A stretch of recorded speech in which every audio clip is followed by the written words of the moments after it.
LKAB''s Kiruna mine in Sweden experienced a seismic event that temporarily shut down operations. They called in remote sensing specialist AMQO to help inspect the damaged areas. Relying on Hovermap's LiDAR mapping and autonomy capabilities, the AMQO team deployed Hovermap through collapsed mesh, ventilation tubes and rock falls to image kilometres of damage, while personnel remained safe. Hovermap results provided LKAB engineers with the information needed to assess damage and plan their response.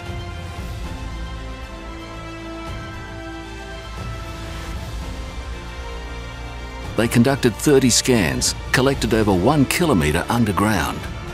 As inspections continue, LKAB relies on Hovermap to image areas of interest safely and quickly.